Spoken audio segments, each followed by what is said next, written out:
你有没有发现，生活中最让人心疼的是那些总说我没事的人。别人情绪失控时，他跑去安慰；别人需要帮忙时，他立刻出现。他懂事、体贴、有责任感，常常被众人称赞，稳重、体贴，让人放心。可只有他自己知道，他也会累，也会委屈，也想要被照顾，只是这样的愿望他从未说出口。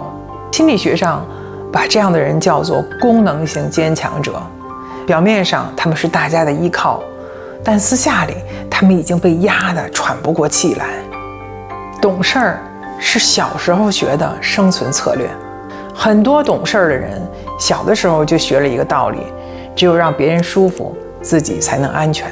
也许你小时候父母脾气不好，你知道只要惹他们不开心，家里的气氛就很可怕。于是你开始察言观色，不哭不闹，成绩好，帮忙干活，用懂事儿来换取那一点点安全感。渐渐的，你习惯了隐藏情绪，压抑需要，把让别人安心当做一种美德。久而久之，连你自己都忘了，原来你也有权利被照顾。懂事儿从来不是一种天生的性格，而是被环境逼出来的一种自我保护。过度懂事儿其实是一种关系焦虑。心理学家 Karen Horney 曾经说过，有些人害怕被拒绝到了极点，以至于他们不停地在取悦别人。当你太懂事时，你其实是在说，请不要生气，请不要离开我，我会听话，我不会麻烦你。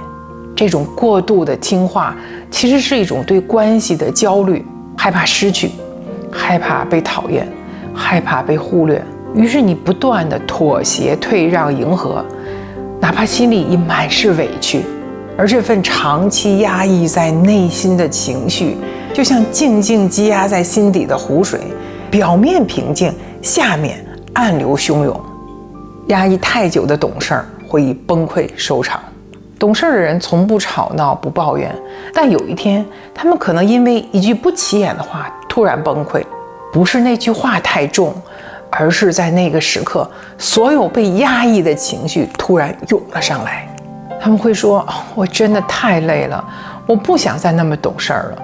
其实这不是脆弱，是你的身体在告诉你，你的灵魂需要被看见。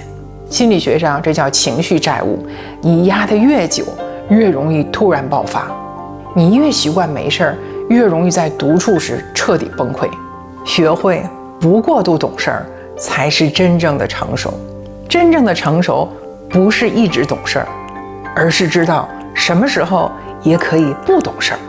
你可以说不，你可以拒绝，你可以哭，你可以生气，你不欠任何人永远的体谅，你只是第一次选择对自己诚实。心理学上有个词儿叫做自我慈悲 self-compassion， 意思是说，在理解他人之前也要理解自己。当你懂得对自己温柔，世界才会变得柔软。疗愈从一句我也值得开始。很多人以为疗愈是原谅别人，其实疗愈首先是停止亏待自己。你不需要一直去扮演那个好人，你不需要永远去修补关系，你也不需要用懂事儿来换取爱。真正的爱不是你多努力去维持，而是有人愿意去理解你的沉默，接住你的眼泪。